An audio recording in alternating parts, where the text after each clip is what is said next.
Okay, well, shall we get started? I think we're, presenting for our friends today, and I think that, we know everybody by your first name. So, but we will introduce ourselves since this is going to be recorded and posted online.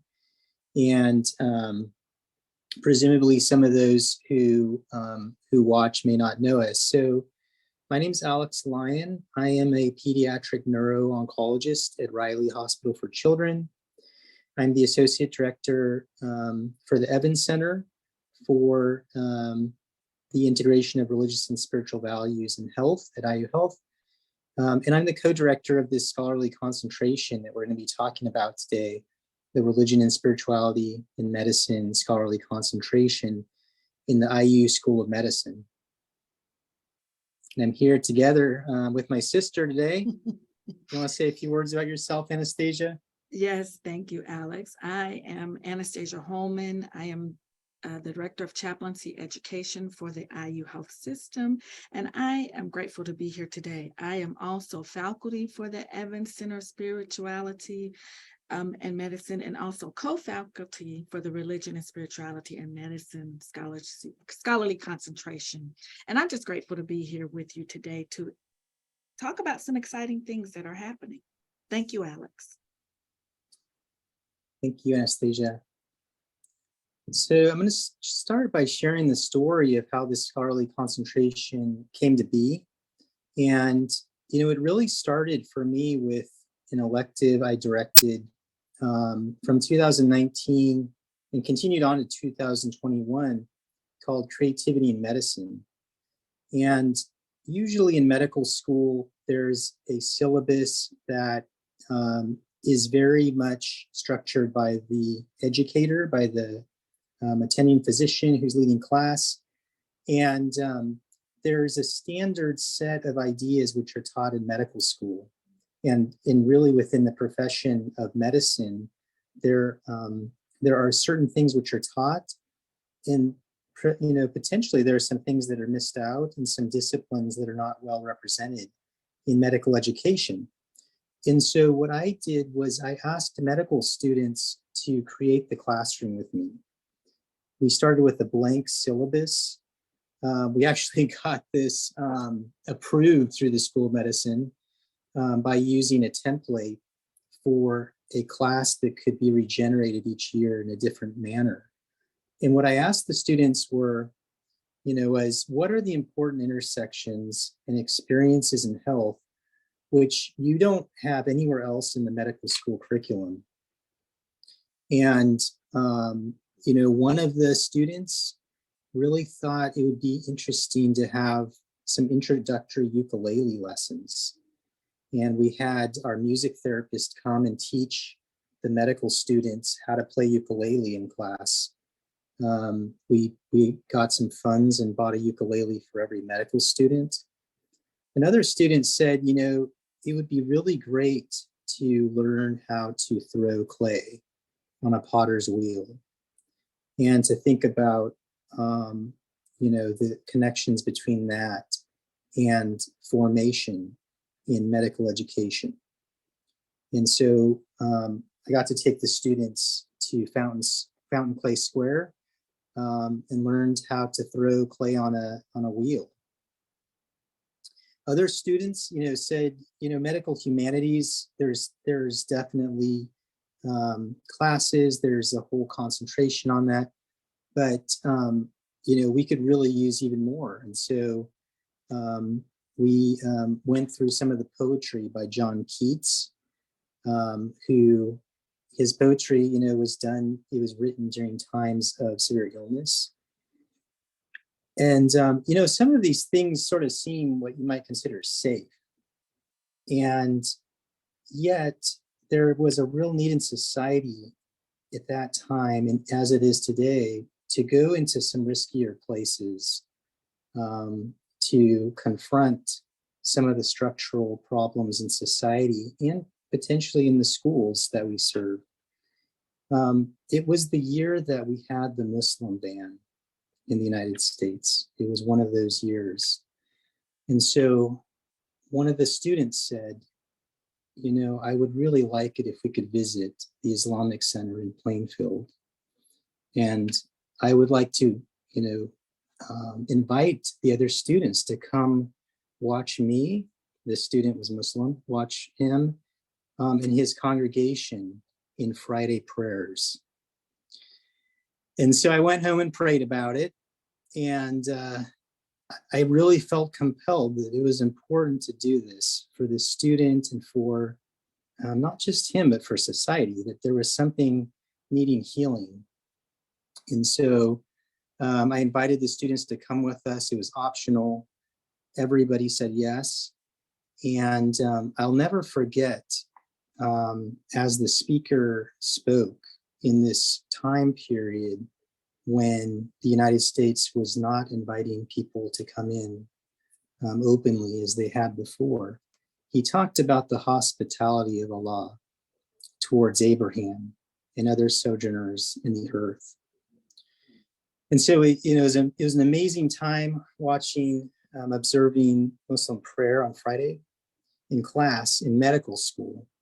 I remember Chaba Shalagi came with me and he's like, we should have this available in the future for others. And so there was this excitement. There was also this thought of like, what's going to happen next? Like, am I going to get phone calls from students, parents? And so, that was Friday. Monday, I come to class and the class is just vibrant. And it was not just the Muslim students, it was the Catholic students, a student who was considering speaking to a woman who was a rabbi to, in a sense, think about returning to her Jewish tradition. And they were excited because they said, we don't feel like there's been a place in the School of Medicine where we can think about deeply the connection between our own spirituality and specifically our faith tradition and our practice of medicine and what we're learning. Now, we continued to have this class for several years, and it started to come up again and again. And it wasn't only those in religious traditions. I remember, for our final project, which was to present a work of art or some creative work related to your practice of medicine, what you're learning. There was a student who was agnostic, and he had drawn this beautiful fractal, and in the middle of it was this black circle. He says, in this middle is just the unknown, and I know, I don't know what the central meaning is necessarily, but I know that there's a way that the whole thing holds together. And so even that ability to speak about spirituality without a distinct religious tradition was insightful and freeing for the students. And so, the lockdown occurred in 2020. I think we all had a little bit more time to think. And it was during one of those times of meditation and even prayer that this idea came to me. What if there was a special track for students in the medical school who would be interested in thinking about connections between spirituality and vocation, as well as the spirituality of their patients? And first of all, this is not a new thing for physicians to think about religion, spirituality, faith. And there is a history of physicians who have purposely done this and written about it with the intent of making peace in the world. And so this is a book by a physician named Sir Thomas Browne, who was writing about his own faith in a time of great religious conflict, and especially conflict between Protestant and Catholic Christians. Writing as an Anglican, he wrote about the things he learned from Catholic Christians and wrote about how he can have a distinctive grounding and yet learn from people from a different tradition. And he said the same thing about those in other Abrahamic faiths. And so this is actually a very influential book in the early formation of medicine. One of the parents, or you might used to have said the fathers of modern medicine, William Osler, said that no other writer had as much influence on his life as Sir Thomas Browne.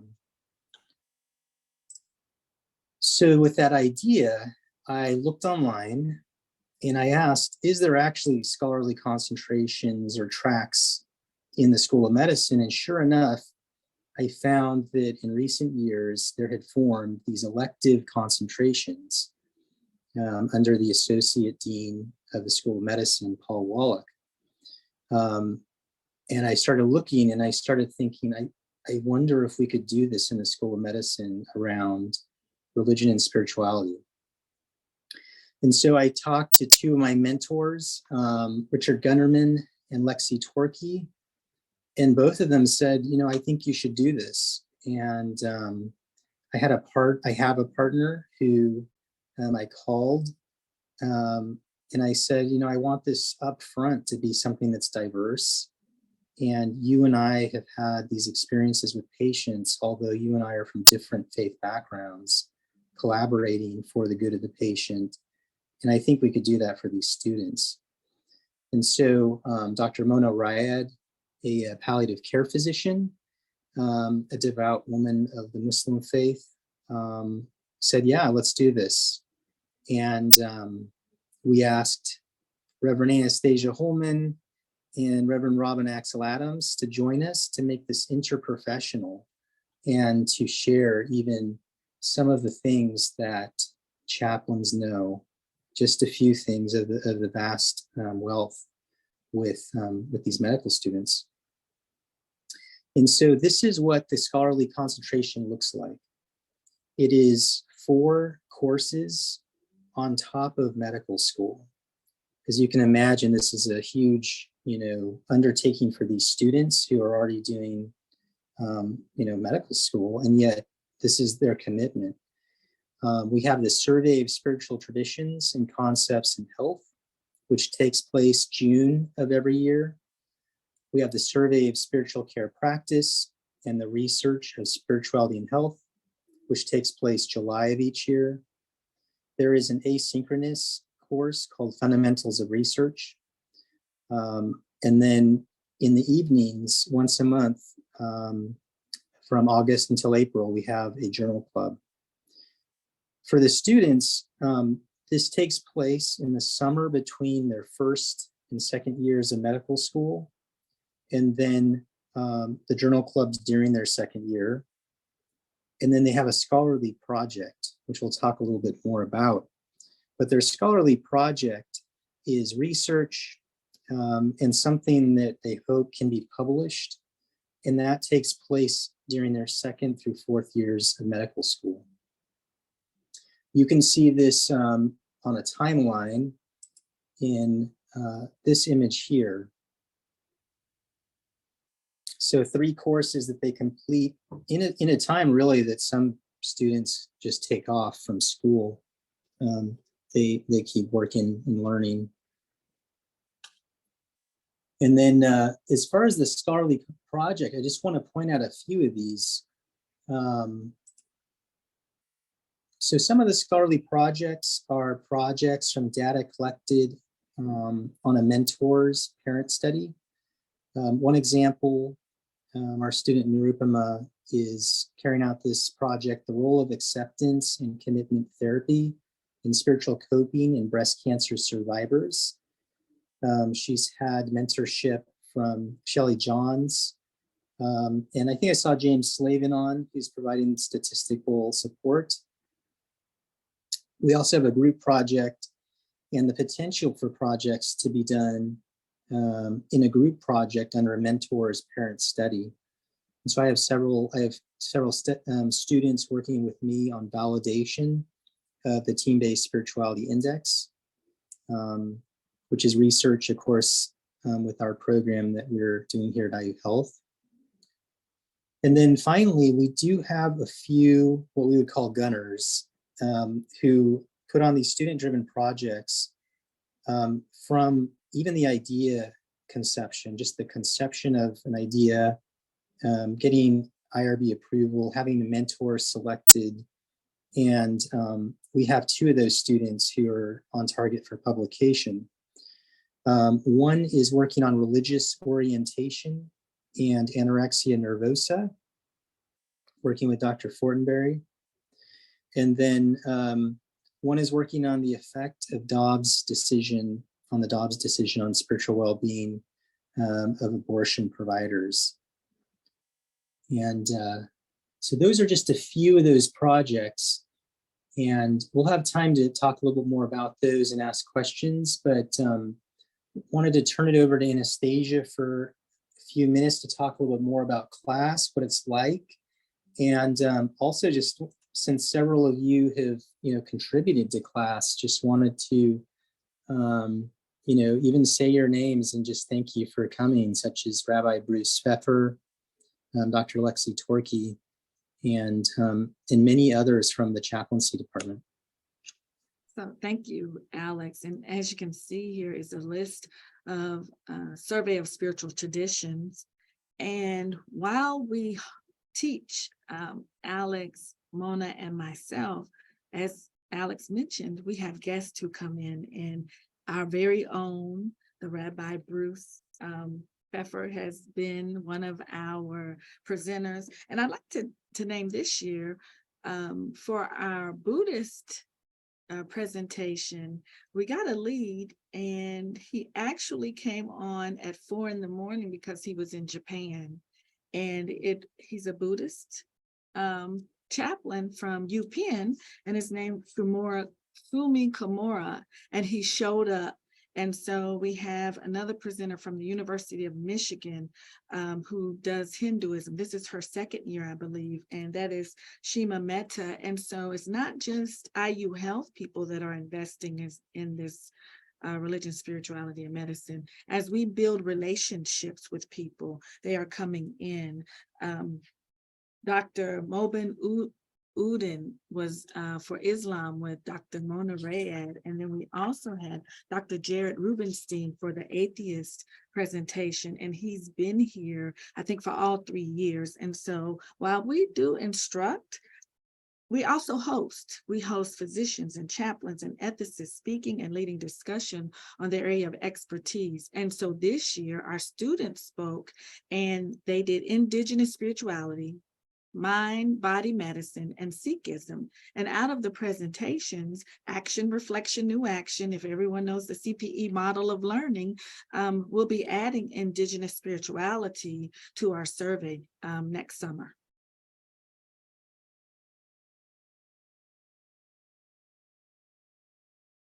Here's some reasons why the medical students might want to study RSM. In our interviews on the first day, we asked students, what are they hoping to gain from studying religion and spirituality in medicine?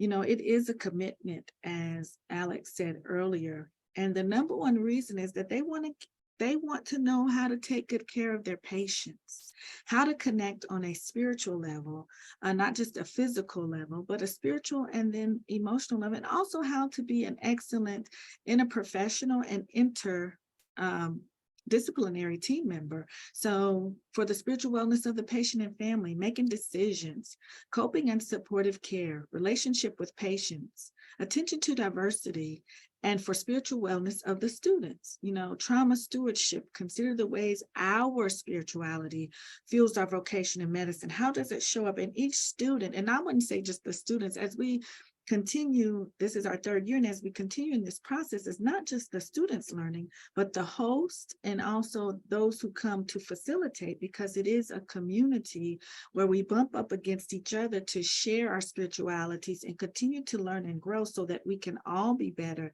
to serve our patients and our families.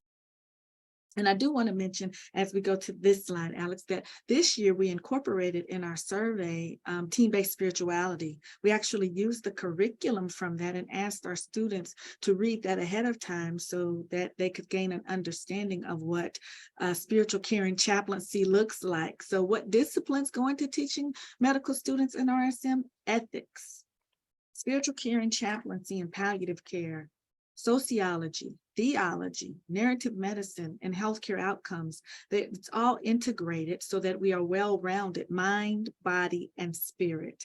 And no part is left out, and we engage every part so that we can show up and the students can show up in their sphere of influence to be whole, and also gain an insight of how are my own ethics, my own spiritual care, my own sociology, my own theology, what is my narrative in medicine, and my health outcomes research. How does that affect me as a doctor and make me better to serve others in my sphere of influence? And as I was preparing today, I wrote on a note for myself on the slide, like, oh, and diversity, equity, and inclusion. And then here's the decide that says, let's discuss aspect of diversity. We don't always discuss what diversity looks like when it relates to spiritual diversity. So we said that one of the reasons to give medical students the opportunity to study religion and spirituality in medicine is to give attention to diversity. Spiritual diversity is somewhat less discussed. And as you can see from the graph here, there are some spaces that are the minorities in as we think about spirituality. So helping to bring voice and name to our patients and help us to feel comfortable, and the students feel comfortable. When I say us, I'm including myself in the entire group. Help students feel comfortable engaging what may be the minority, but also to give voice to, I'm in that minority and I matter. And my spirituality matters as I come to the table as a physician and future physician. And how can I help others see and understand those who may feel like they are relegated to the margins because of them being in the minority of the diversity population, but also remembering everyone is important. And so how do we discuss the diverse faiths and whose voice may be drowned in the sea unless we give special attention to them? So I am excited about this part. As a womanist theologian, you can stay right here, but as a womanist theologian, this is right up my alley to begin to talk about where are the spaces and places that people's voices are not heard, and how do we make sacred space for all voices. Thank you, Alex. Yeah, and a story came to my mind. I remember when Mona and I proposed the concentration, and Dr. Paul Wallach had emailed me and said, you know, I'd really like to meet with you and talk with you about the scholarly concentration. And as I met with him, he said, you know, I don't meet with everybody who forms a scholarly concentration, but the times we live in right now are really unique in how divided we are. And there's an opportunity for you to do some real good in the world, in the School of Medicine, and to feel a real need. And as we spoke and I explained, you know, what we were about and what our concentration was going to offer, he made this statement, I think this is really safe, because what I hear from you is that you're not out to proselytize, that you're here for, you know, people's voices to be heard. So he said, okay. And Alex, I know you went forward again, just you can keep it right here. I also want to share my own from not class on Monday, but on Friday when the students did a presentation, and how easy, even as a woman, is that I forgot the voice of the indigenous population. And so when one of our students, or a couple of our students, presented that, I was convicted because it was easy for me to forget about Native American and other indigenous voices.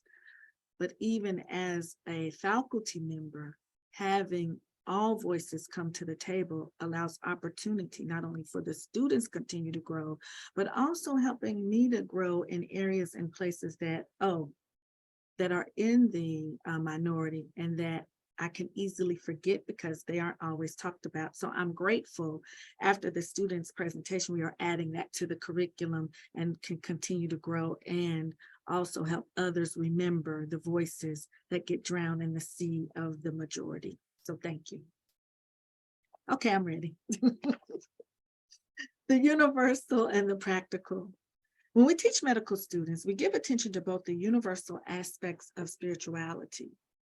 That spirituality is a human capacity that we will all seek meaning, purpose, and connection to something greater than ourselves. And there are reasons to grow in understanding of the particular faith tradition of people groups in Indiana. One, there is interfaith diversity.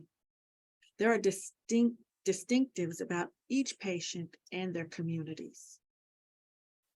There's intrafaith diversity. Students learn not to assume that because patients say they are Christian, they hold this stance or that on some other matter of health. And as we know, in any faith tradition, just because I say I'm a Christian, my doctrines, my theology, the way I show up in my faith tradition is different. We know how many denominations we have in Christianity, let alone maybe other faith traditions that do it just a little quite different and have nuances. In addition, there's special attention to reversing assumptions and stereotypes about the communities we serve. And holding that up so we can bump up against it and begin to help us grow in capacity and help the medical students grow in capacity as they are interacting with those who may be in the same faith tradition that they are in. And finally, we give attention to the way that some communities, there is a connection to racial diversity and overcoming racism by giving attention to spiritual communities where patients derive their support and in some ways more trust than they may have in the healthcare system in the past. So how can we make this a welcoming space for anyone who may say, you know, I can't do that practice because it is against my faith. And the medical provider, whoever practitioners, have to sit with that first to recognize how can I incorporate a belief that is helpful and not just throw it away because it's not something I do. How can I incorporate it and become part of the community to help healing happen because it is mind, body, and spirit. Now, everything in the faith community may not be helpful at that moment, yet how can I find ways to partner so that I can recognize racial diversity as well as spiritual diversity? And sometimes the two are connected and deeply rooted together. Thank you, Alex. And I really like this slide. How do we make space for distinctive voices while making sure all voices are heard? Who is your inside group? And who is your outside group? The essence of hospitality is not so much welcoming your family or inside group, but rather making room to welcome the outsider, learning to welcome the other. And if we can all do this as healthcare providers, I believe that there can be a change across healthcare if I can truly welcome the other, hear the voice, recognize when I have made a mistake, go back, apologize, seek understanding. And I believe that as long as I'm breathing, I get an opportunity to redeem myself when I don't see the other. And then my theology would say that my ground of being has the opportunity to redeem the time. And so how can I see and learn from and welcome the other? And lastly, that is Alex. Yeah, I was thinking about my kids who they love flavored water. And the funny thing about flavored water is you only need a few drops to flavor the whole thing. And, similarly, in the School of Medicine, which is very large, I think it is the largest School of Medicine in the country right now, with the large number of students in each class, I think over 200 in the first year class of medical students. I really think that these small numbers of students who are entering the scholarly concentration are going to have a huge impact. And so we celebrate some past wins that, I'll do the third one first, that we do have a small but growing class size. In general, the class sizes are small in the scholarly concentrations because this is above and beyond what students do in medical school. And the overall makeup of the class is something that we are really celebrating. In the first year, 1/4 of the students identify with one of the minority spiritual backgrounds, and now in this year's class, half of the students identify with those diverse backgrounds. Other two wins. One was I received a grant for it's called the Program to Launch Underrepresented in Medicine. And this was, based on my heritage in the Latinx community. It was given by the Faculty Affairs, Professional Development and Diversity Department. And this was granted for the concentration for religion and spirituality in medicine for this program, and for supporting some of the time provided by chaplains, some of the time provided by our research assistant and biostatistician. And then I also received the IU School of Medicine's Trustees Teaching Award for my work in this concentration. And for me, that's a win for the concentration, and it's a win for our team and for the field to have that kind of acknowledgement that this is very meaningful for this to be done in the School of Medicine. We do have some future needs, and I'll call them opportunities for expansion. One is that we have ongoing needs for mentorship for scholarly projects. And so far, every mentor who has stepped up has not had any real dedicated effort supported by any funds from the scholarly concentration. Similarly, our guest speakers, according, this year ongoing, really none of us have ongoing funding yet. And yet this has been so important that we have said, this is our passion and we really believe in this. And even if we don't have the financial support, we believe that we should find the time to make the time to keep on putting this on for the students. One of the other opportunities that I see in the future is, the question, how can we develop routes for ongoing deepening of students' pursuits to connect their vocation within their own spiritual traditions? This was something I had an opportunity to do, going to seminary for a year, getting a certificate theology and medicine. And, that's going to be an ongoing question. Is that something that we could provide for students in the future? Is it possible to connect, for instance, a seminary or seminaries to the School of Medicine? The other ways that we're doing this are through exposure of the students to the ongoing scholarship in the field. And this is a plug that I'll put out there for Anastasia, myself, Bruce, the Evans Center, that we're hosting the conference on medicine and religion next year at the Marriott downtown in Indianapolis. It's April 14th through 16th, if you want to save the date. And we have an amazing lineup of sessions and a call for abstracts that's going to go out soon.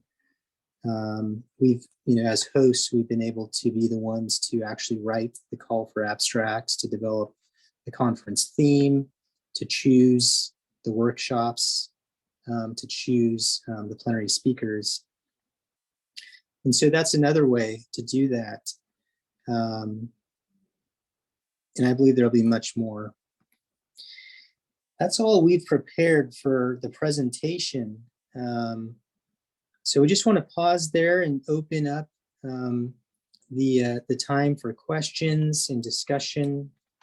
And, even if something touched you about our presentation, go ahead, Anastasia. And Alex, I want to say, and I should have shared this with you, but a past win and a future win, I do believe, is the light that chaplains from future doctors will be partners with chaplains, understanding that what we do is not easy, and that we have education, that we go before a board, that we get certified, but that we are also there to be a partner in the total patient care. And so I think that's a past win and a future win. And so hopefully if we call on you to assist, that you would be willing to do so. So that's my future need plug. Thank you, Alex. That's right.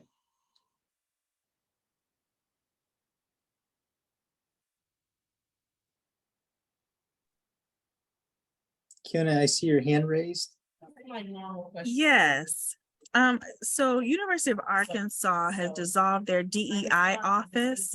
And I was wondering, I so appreciate it. I should start it there. I so appreciate the attention to spirituality and religion, and the students sort of driving that, especially as I work in the pain rehabilitation clinic, and patients come in and they'll say, well, I'm not Christian. Can I be in this group? Well, absolutely.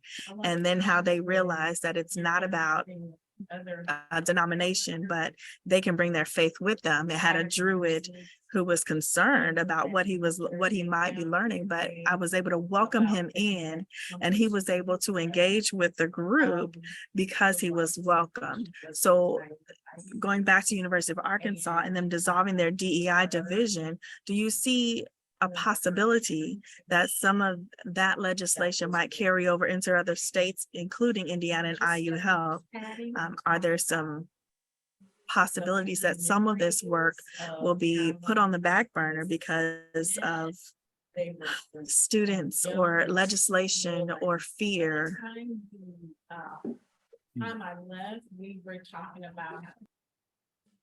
It's a great question. I believe that as long as the values of the society, and especially of healers, including physicians and chaplains, are alive, I believe that the drive to care for people from diverse populations will not be able to be suppressed.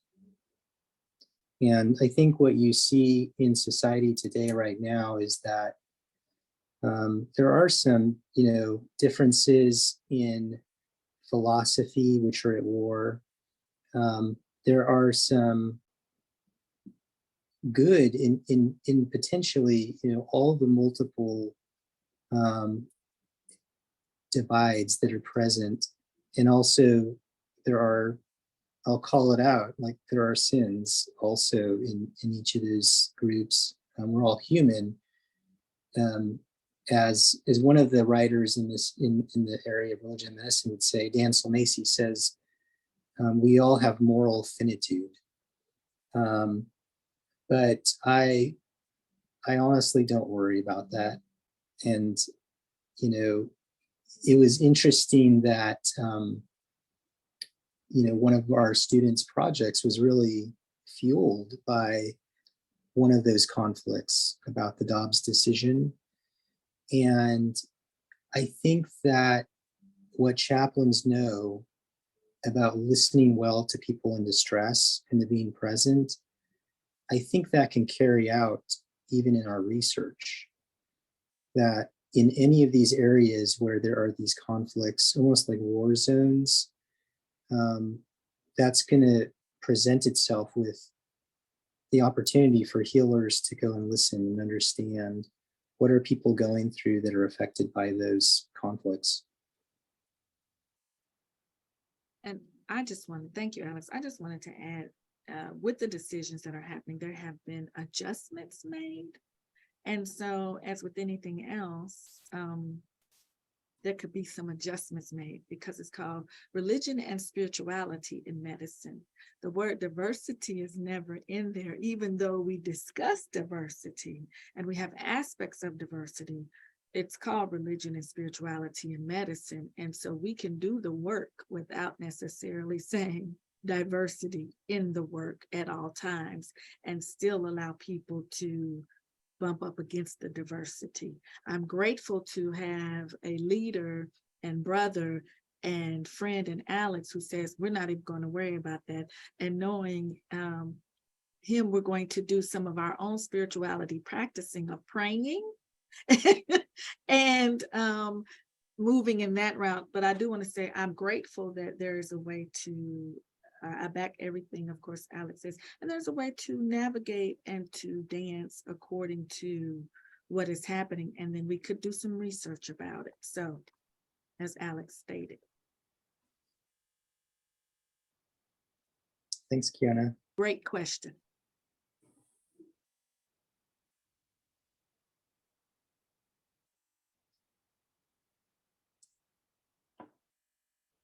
What other questions or comments, insights? Alex, may I ask Rabbi Bruce a question? Yeah, go for it. So how has it been for you to come and lead a session for the last 3 years with the medical students? I've enjoyed it.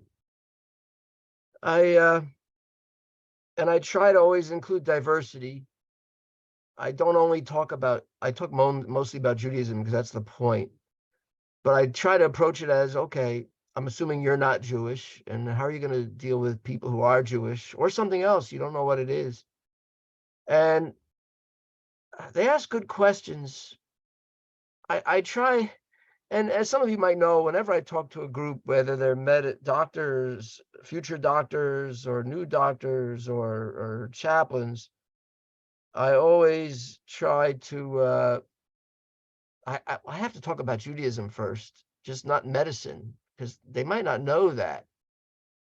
And I started I think I might have started it with this for the scholarly, I started off by early on saying something about implicit bias, because fortunately we talk about implicit bias, which often means about people of color. And so I said, well, what's your bias about Jews? And they have a hard time saying it. I know they have to have heard the stereotypes of Jews having money or big noses or, whatever it is, but they're afraid to say it. But we get to talk about it. And I try to always, at the end of that, I always say, the best we can do, because we all have prejudices, but we can we can work to not let it interfere with our decision making. And it makes me feel good when I see the diverse group. This time I was trying to figure out what the diversity was. I didn't know, and I didn't have to know. Eventually I figured out that 2 were 6, I think 2 or 3, I'm not sure. And that's just great. You got a diverse group. They understand some of what I'm saying because they've lived through it too. I'm talking too much. I've enjoyed working with this for the 3rd year. Thank you. Thank you. Anything else you want me to talk about? Or is that enough? So, it gives another, instead of Alex and I just saying, it gives another viewpoint of the importance of this work and what you are seeing as one of the leaders of the didactics, but also what you're hearing from students. I see Carol. Yes. I just wanted to say I'm so excited that this is going on. My first profession was as a registered nurse, and I still remember one of the nursing lectures in my fundamentals of nursing care, and the lecture was about spirituality and health. And I still remember the professor and the things that she said about nursing students being able to do spiritual assessments and attend to the spiritual needs of their patients. And looking back, she never mentioned referring to spiritual care, but it's exciting for me to see that 50 years later that IU School of Health is taking this seriously and working with all kinds of students about spirituality and health. So thanks for the work you're doing. Thank you, Carol. I mean, I remember an ad hoc presentation I gave for some residents and students on the pediatric oncology service and on the subject, and especially on the subject of interprofessionalism and attending to spiritual needs together with your teammates, especially with chaplains. And the analogy I presented to them is that if you feel like you're a lone ranger out there and you feel like it's all up to you, that you're going to be able to listen, absorb the amazing amount of distress that these families are going through, it's sort of akin to wearing a high heel. And if you think about the pressure on the heel of your foot, they say that, for the surface area, and the very small surface area on the heel of a shoe, of a high-heeled shoe, compared to, the weight that's being borne on that one part of the heel, that's an amazing amount of pressure.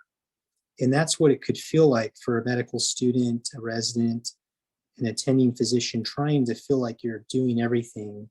You're completely responsible for the care of this patient. And you compare that with what it's like to be part of a team and to know you have chaplains with you, you have social workers, psychologists, nutrition, child life, this amazing team, the nurses. And that's more like having a flat shoe, a flat-heeled shoe, that the surface area, the pressure is divided among that greater surface area. And you can sustain that in a much more relaxed way. I like that analogy. Me too. You are free. There's no copyright on it. Free to take it. I'll give you credit the first couple of times, and then I'm going to. And then they'll make it your own. Yeah.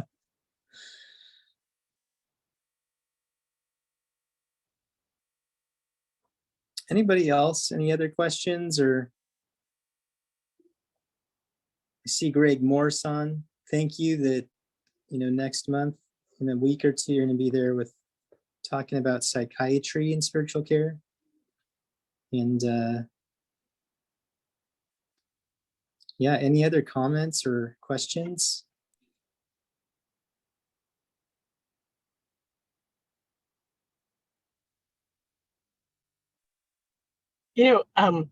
I was reflecting back, this is Lexi, on, and I am stationary right now, I'm not driving. I was reflecting back on Chaplain Kiona's earlier comment about another medical school disbanding its DEI office, and that, wow, that makes me really sad to hear that a school would do that. Yeah. But I would, and I guess I have a couple of reflections on that. One is that at this point in time, both IU Health and the School of Medicine and the other partnering health systems, Eskenazi and the VA, all have a really passionate and genuine commitment to diversity, equity, and inclusion. And that's something that makes me really happy, and I'm really glad to be a part of. And I just, it's a deep commitment, and they take some points of view that are, in some ways rather difficult and politically costly. So I think that's important, but I also think it's really precious. And, I think what Kiona said about another medical student not valuing that in the same way, makes us realize how precious it is. And so it's great to be doing it right now in an environment that's very supportive, but I'm sure many of us have been in environments that weren't supportive of that kind of thing and have had to do that work under much harder circumstances. And so I guess it's a call to appreciate what we have and then continue to do the work. So just, I guess it's more of a comment. And Chaplain Kiona, thank you for that saying.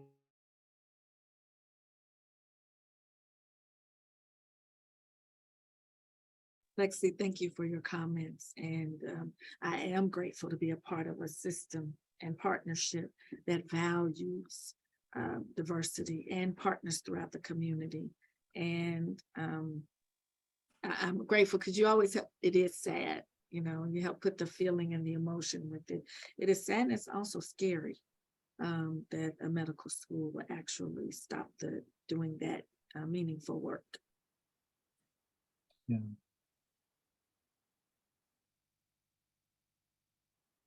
I want to remind in the chat that if you needed, I do believe CME credit, please text 77928 to the number in the chat. Thank you for everybody for attending and all those who are going to watch this online. And we hope this encouraged you today and inspired you. And you know, we have journal clubs in the evenings in August through April. And if there's some topic that you would love to bring to our students, feel free to reach out to Anastasia or me. And we'd be really interested to have you join us. Take care. We'll see you later. Thank you for coming.